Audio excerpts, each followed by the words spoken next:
Bonjour et bienvenue dans la caverne de Radrogor. Aujourd'hui, je vous montre quelques cartes qui ont fuité. Alors, on ne sait jamais si les fuites sont accidentelles ou pas. Souvent, c'est quand même, ça présage la sortie. Bref, quelques images de la bataille d'Andor, donc le futur paquet de scénario, qui a été annoncé en mars 2023. On a eu quelques cartes de certains pilotes, et puis également, petite surprise, un nouvel élément dans le jeu. Alors, je ne vous le dévoile pas là tout de suite, vous allez le voir en suivant la vidéo, ce sera plus sympa. Donc allons-y pour vous montrer toutes ces cartes et ces éléments de jeu de la bataille d'Andor, dont on n'a pas encore la date de sortie. On commence par Saphir 2, un pilote de TIE Interceptor. TIE Interceptor classique avec 3D d'attaque, 3D de défense, 3 de coque et aucun bouclier. Contrairement à Yavin où on avait quand même 4 coques, là on n'en a que 3 comme les intercepteurs classiques.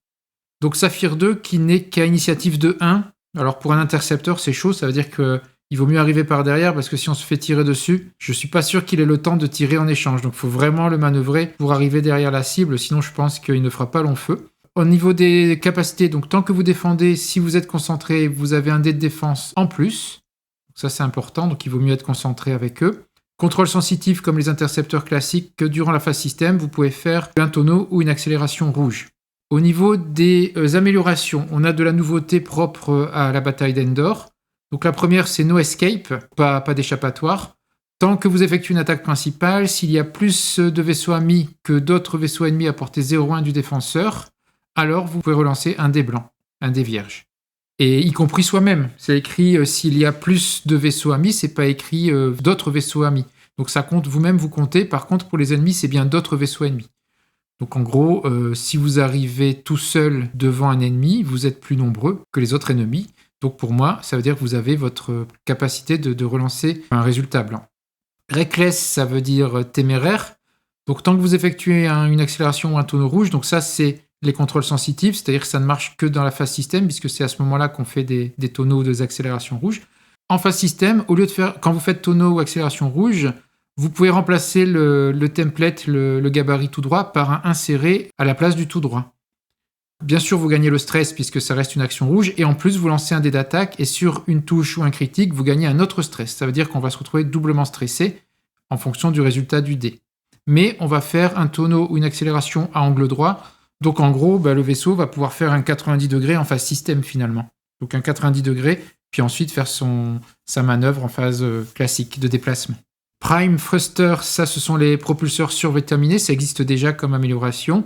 Donc tant que vous avez 2 ou moins de tokens de stress, alors vous pouvez effectuer des tonneaux ou des accélérations même si vous êtes stressé. Et enfin, Targeting Matrix, la matrice de ciblage, donc ça c'est nouveau.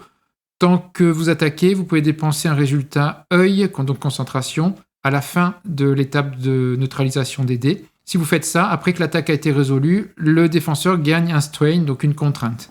Donc ça c'est intéressant si vous avez un autre vaisseau qui arrive derrière pour attaquer. Le problème, c'est que Saphir est à initiative 1, donc à moins d'avoir un autre vaisseau initiative 1, vous n'aurez pas d'autres vaisseaux qui tirent derrière. Donc c'est intéressant pour le tour suivant seulement. Le strain, donc la contrainte qui donne un dé de défense en moins au défenseur. Voilà pour Saphir 2 de la bataille d'Endor. On passe à du plus lourd avec la carte du pilote Soontir Fel, toujours sur intercepteur. Au niveau capacité, après avoir effectué une attaque, vous pouvez dépenser une charge et gagner un épuisement pour faire un boost, donc une accélération ou un tonneau.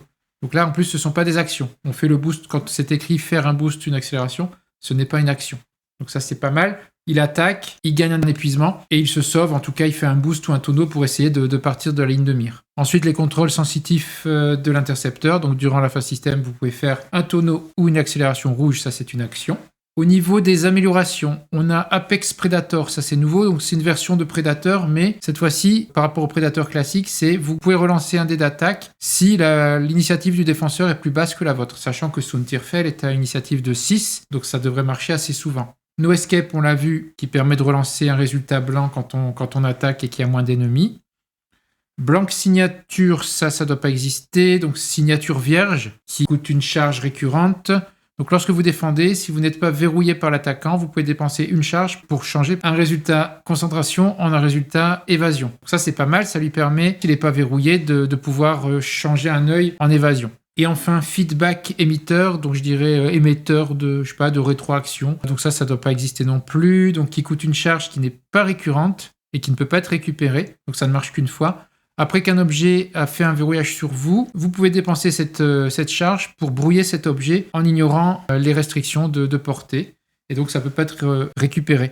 Donc, ça vous permet, une fois dans la partie, d'annuler un lock qui serait fait sur vous. Ce qui est pas mal, puisque blank signature, justement, fonctionne quand on n'a pas eu de lock. Donc, si quelqu'un arrive sur vous, vous verrouille, vous faites le feedback émetteur pour brouiller, donc enlever le verrouillage. Et ensuite, vous pourrez utiliser le blank signature pour la défense. Donc, bon équipement pour contrer une attaque, finalement, pour essayer de se sauver d'une attaque, puisque brouillage, plus ensuite changer à une concentration en évasion. Voilà pour Stuntirfell, donc initiative 6 sur un intercepteur. On poursuit avec le retour des TIE Defender, qu'on voit rarement parce qu'ils sont chers, donc on les voit très peu en jeu. Là, on espère qu'avec la bataille d'Endor, les TIE Defender vont un peu revenir au devant de la scène. Donc avec le pilote colonel Jendon, qui est habituellement le pilote de la navette lambda de Vador. Donc initiative 6, avec un Defender classique, c'est-à-dire 3 en attaque, 3 en défense, 3 de coque et 4 de bouclier. Donc très belle machine, et on est content de pouvoir les revoir un petit peu dans le jeu. Donc tant que vous défendez, si vous n'avez pas de bouclier, vous pouvez changer un de vos résultats vierges en œil, en concentration. Et puis Cheese Engineering, après avoir effectué une manœuvre complète à vitesse 3-5, vous pouvez faire une action de verrouillage. Et tant que vous attaquez, si vous n'êtes pas stressé, vous pouvez dépenser un bouclier pour appliquer le bonus de 1 de portée, c'est-à-dire ajouter un dé d'attaque. En termes d'amélioration, donc on a toujours No Escape qui permet de relancer un résultat vierge s'il y a moins de vaisseaux ennemis que vous et vos alliés. Push limit, donc repousser les limites. Après avoir effectué complètement une manœuvre rouge ou effectué une action rouge, si vous n'êtes pas contraint, vous pouvez gagner un jeton de contrainte pour supprimer un stress. Vous prenez une contrainte, c'est-à-dire un dé de défense en moins, mais en échange, vous pouvez enlever un stress, par exemple, du coup, pour faire une action. Canon à proton avec 2 charges, dont une récurrente à chaque tour, ça veut dire qu'on peut l'utiliser une fois sur 2. Donc attaque, dépenser 2 charges, changer un œil ou une touche en critique. Donc le canon, c'est dans le Bull Ice à 4D, portée 2-3. Et a priori, on peut utiliser Cheese Engineering, c'est-à-dire tant que vous attaquez, si vous n'êtes pas stressé, vous pouvez dépenser un bouclier pour appliquer le bonus de 1. Donc je pense qu'on peut tirer au canon à 5D grâce à ça, mais en échange, on s'enlève un bouclier. Mais ça vaut le coup, si on arrive dans le bull eyes de quelqu'un, surtout derrière, de faire un tir à 5D. Enfin, Computer Assisted Handling, donc traitement assisté par ordinateur, je dirais. Après avoir effectué complètement à nouveau une manœuvre, vous pouvez dépenser une charge qui n'est pas récurrente pour effectuer une action tonneau ou accélération. Passons au rebelle avec un A-Wing, celui de Tycho, initiative 5, qui a une tourelle à 2, une défense à 3, une coque à 2 et des boucliers à 3. On a un bouclier de plus que les A-Wing habituels. Tant que vous êtes désarmé, vous pouvez quand même faire des attaques missiles. Et lorsque vous faites une attaque missile, lorsque vous êtes désarmé, vous lancez un maximum de 4 dés.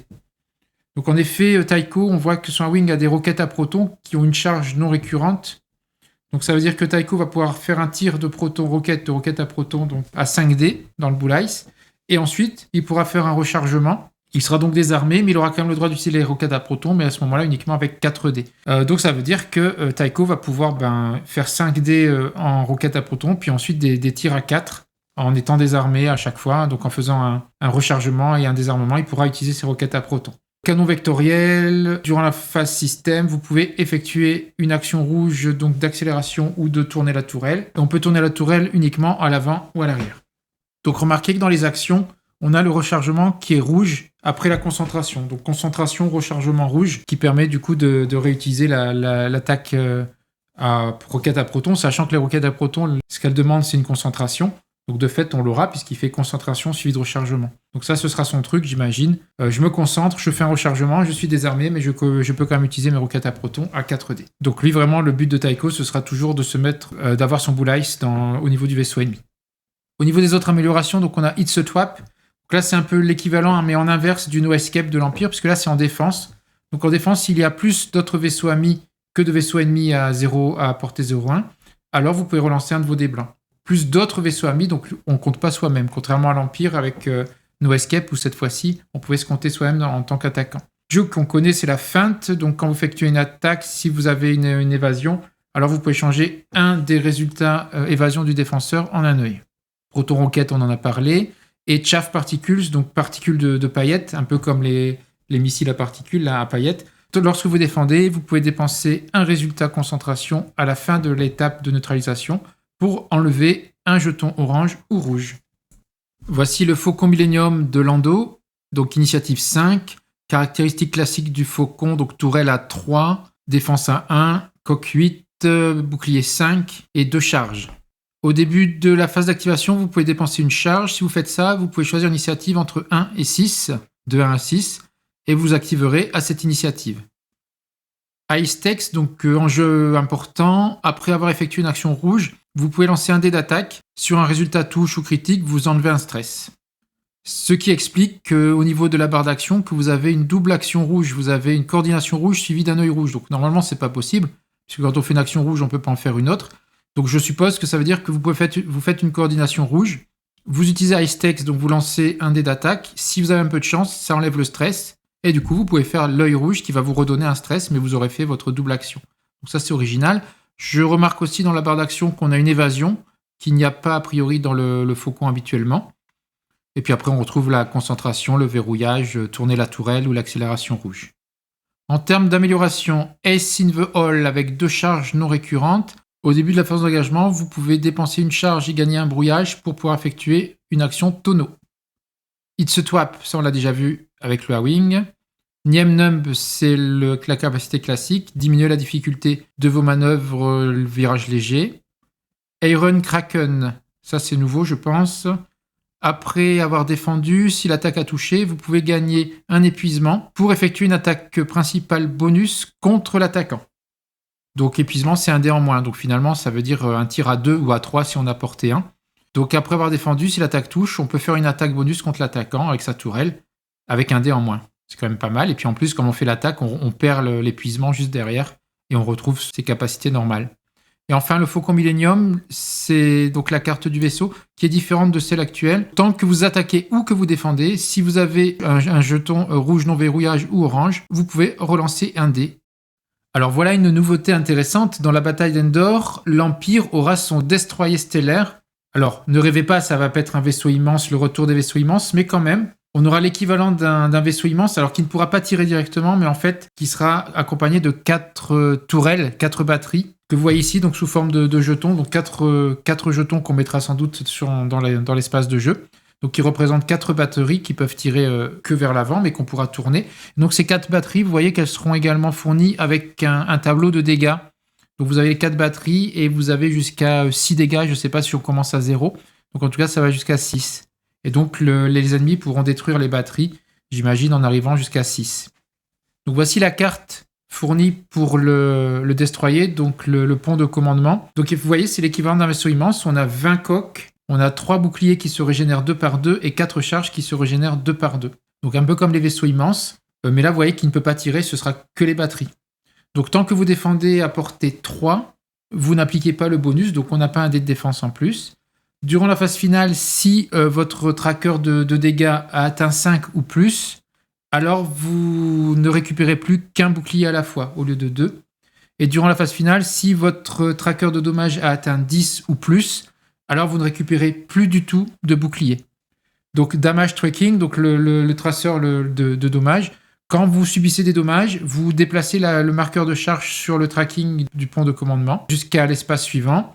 Et si le dommage était un critique, alors vous ajoutez un marqueur supplémentaire. Donc à chaque fois que ce vaisseau subit des dommages, on ajoute un marqueur. Et si on subit du critique, on ajoute un deuxième marqueur. Donc ça va aller très vite d'arriver à 5 dégâts et donc de récupérer moins d'un bouclier. Et puis du coup, ça pourra aussi aller assez vite d'arriver à 10 dégâts et donc de ne plus récupérer de bouclier du tout. Battle Stations, au début de la phase système, vous pouvez choisir l'un des effets suivants. Donc soit toute la puissance dans les déflecteurs, donc vous dépensez 2 charges et vous récupérez un bouclier. Ou alors concentrer la puissance de feu, dépensez de 1 à 4 charges, et puis choisissez une batterie turbo-laser pour chaque charge dépensée. Et chaque turbo-laser peut alors gagner un jeton de calcul et un token, un jeton de renforcement. Donc au début de la phase système, soit vous récupérez un bouclier contre 2 charges, soit vous dépensez de 1 à 4 charges et du coup vous pouvez donner un jeton de calcul et un jeton de renforcement de 1 à 4 batteries. Les batteries turbo laser, les voici, donc il y en aura 4, donc la 1, la 2, la 3, la 4 forcément, donc initiative 0. Elles attaquent à 2 dés et elles ont 6 coques, l'équivalent de 6 coques. Donc tant que vous défendez à portée 3, vous n'avez pas le bonus de portée. Ça veut dire qu'on n'aura pas un dé de défense, même à portée 3. Donc ces batteries, elles peuvent se faire vite abattre puisqu'elles ne défendent pas, sauf si vous prenez le jeton de renforcement que vous payez en phase système. Donc, pas de défense, sauf éventuel renforcement, et 6 coques. Donc ça peut vite tomber, bien sûr. Et puis en plus, elle tire à initiative 0, donc après tout le monde. Durant la phase d'engagement, donc à l'initiative 0, chaque batterie turbo-laser peut faire une attaque principale, mais pas d'attaque à portée 0.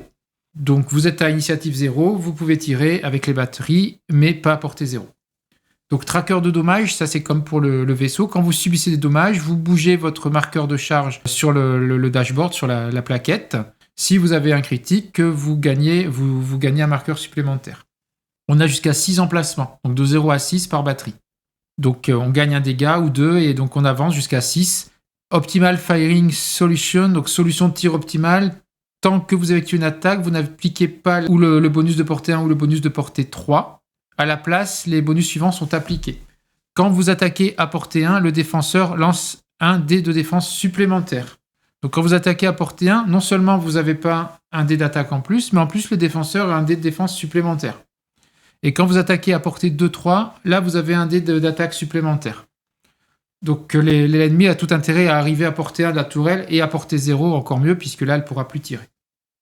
Dommage structurel, quand vous êtes détruit, le joueur opposant, donc votre ennemi, lance 2 dés d'attaque. Et alors le pont de commandement, donc le vaisseau finalement, subit un dégât pour chaque dégât au critique de vos dés, en ignorant les boucliers. Donc ça veut dire que quand quand l'ennemi détruit une tourelle, il lance 2 dés, et donc il peut donner jusqu'à 2 dégâts directement dans le tracking du vaisseau, même s'il a encore des boucliers. Donc ce qui va précipiter encore plus sa chute. Et enfin, rotation, donc tourner la tourelle. Au début de la phase système, si le bridge commande n'a pas été détruit, donc le pont de commandement, alors vous pouvez tourner chaque laser de 90 degrés.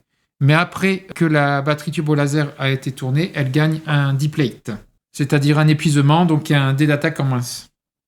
Donc voilà l'originalité sympa de cette bataille d'Andorre. On a, en tout cas l'Empire, a un destroyer stellaire, en tout cas il a le pont de commandement, qui va être visé évidemment par les rebelles, et 4 turbo-lasers qui tirent mieux à portée 2-3 qu'à portée 1 et qui ne peuvent pas tirer à portée 0. Donc je suppose que les rebelles auront pour mission de détruire ce pont de commandement, et ça peut être précipité en tapant les tourelles, puisqu'on a vu qu'une fois qu'on détruit une tourelle, une batterie, on peut du coup lancer 2 dés pour ajouter des dégâts supplémentaires au pont de commandement. Donc les rebelles ont tout intérêt à détruire les tourelles, surtout qu'elles peuvent leur tirer dessus à l'initiative 0. Ça va précipiter la chute et la destruction du pont de commandement. Donc je suppose que ce sera un objectif des rebelles pour gagner la partie. Voilà ce que l'on sait pour l'instant sur la bataille d'Andorre. Donc les pilotes que je vous ai montrés, plus le destroyer, en tout cas le pont de commandement du destroyer stellaire de l'Empire. Donc ça c'est sympa. On n'a pas de date de sortie pour cette boîte de scénario. Non, moi j'estimais à février 2024. Mais là on a eu des annonces, en tout cas des annonces. Des rumeurs sur des retards possibles ou plus ou pire que ça, je ne sais pas trop encore. Donc je ne peux pas vous dire officiellement. Normalement, je pense qu'on était sur février 2024, mais il est possible qu'il y ait des retards ou j'espère pas d'annulation. En tout cas, si on nous montre les cartes, s'il y a des leaks des cartes, je pense que ça va sortir. J'espère en tout cas. J'en parlerai peut-être dans une autre vidéo sur l'avenir d'X-Wing, j'y pense. Donc je ferai peut-être une vidéo à ce sujet bientôt. Voilà, en tout cas, plutôt des bonnes choses pour un nouveau scénario. Scénario, c'est vraiment sympa, mais c'est très très long. Hein. J'ai joué il n'y a pas longtemps, j'ai refait une bataille de Yavin, et c'est vrai que même au bout de 3 heures, on finit pas forcément. Donc c'est très très long, c'est dommage. Par contre, c'est vraiment sympa. Moi, j'aime bien ces scénarios, ces missions, ces scénarios. Ça change vraiment du jeu habituel en 1h15. Donc on espère de bonnes nouvelles quand même, et puis une annonce dans quelques temps de la sortie de cette boîte. En tout cas, on croise les doigts. Merci d'avoir regardé cette vidéo et à bientôt dans la caverne de Radrugor ou sur le Discord. Merci.